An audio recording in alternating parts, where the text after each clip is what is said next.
さんこんにちは。今日は7カ国目ベトナムに入国します。ベトナムの場所はここ。今回はセンコー村とニンビンのチャンアン景観複合体を訪れ、ハノイで大迫力の鉄道を見に行きます。今回の移動はこんな感じ。バンビエンからバスに乗ってビエンチャンへ。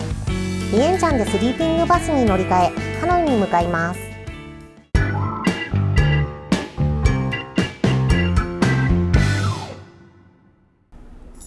それでは29時間のバス移動の始まりです。朝8時半にホテルにピックアップのバンが迎えに来て、9時前にバス乗り場に着きました。出発したのは9時43分。このバス、シートが取れていて、ちょっと動くたびにすぐ外れて2時間イライラしっぱなしでした。11時半、着いたのはラオスの首都ビエンチャン。ここで乗り換えることになりました。ハノイ行きのバスが来るのは16時。さらに1時間後の17時に出発するらしい。5時間半待つなんて聞いてないよと言いながら、せっかくなので街歩き。5年前に写真を撮った場所で同じポーズでパシャリ。16時、またバンに乗せられてバスターミナルへ。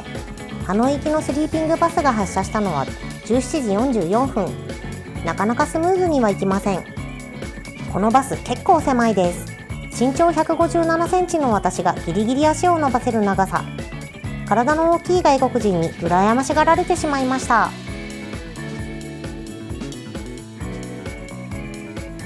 21時30分、やっと食事休憩です。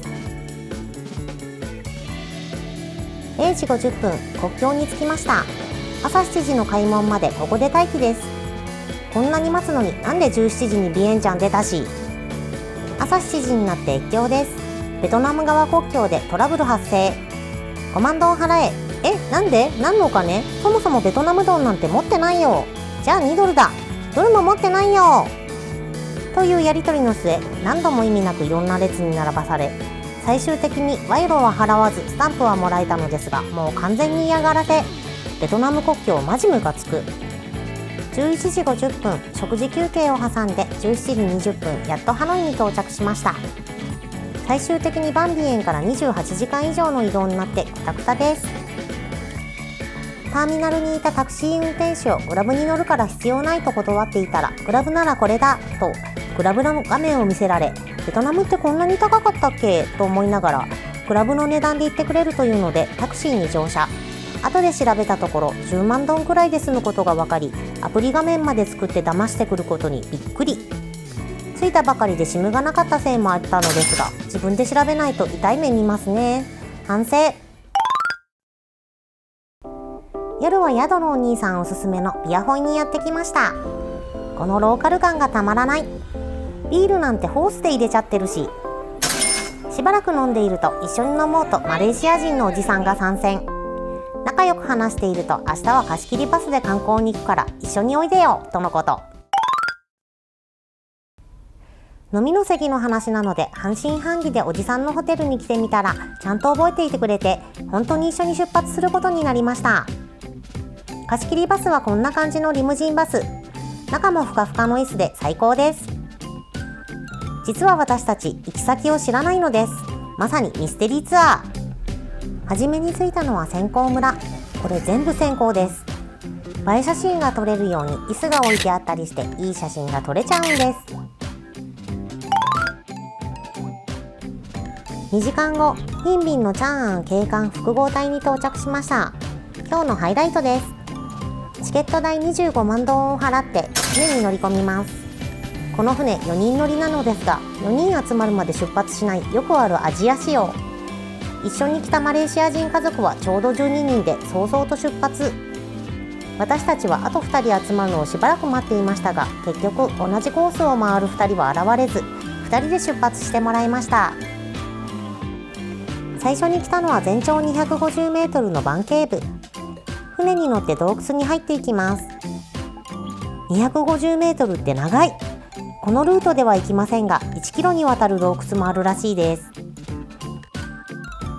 トンネルを抜けるとそこは雪国ではなく、洞窟を抜けるとそこには美しい景色が広がっています。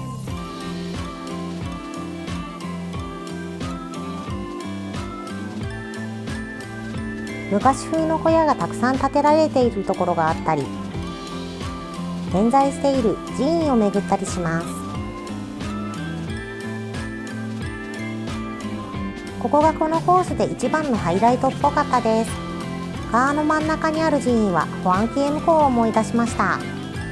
ちなみにこの寺院には入れません。ライトアップされた洞窟もあってアジアっぽさも感じました。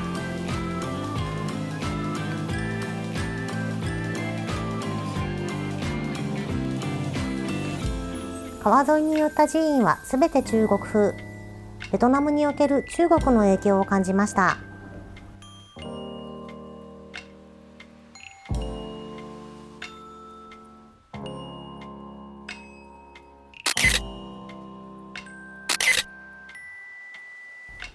これで1時間半のコースは終了です。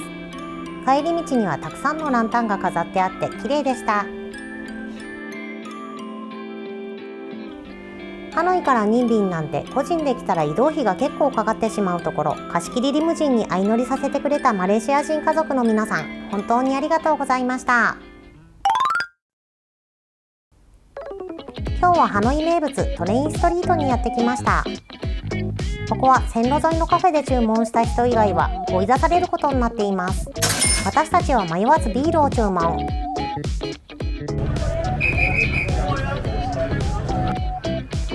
鉄道が来る時間になるとこのように追い出されていき、道路も封鎖されます。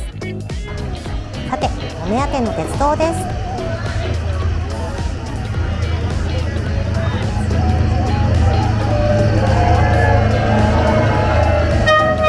思ったよりスピードが出ています。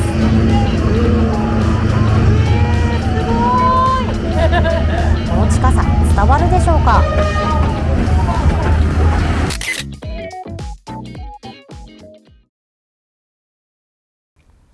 次回、ベトナムの絶景秘境ハザンループを巡ります。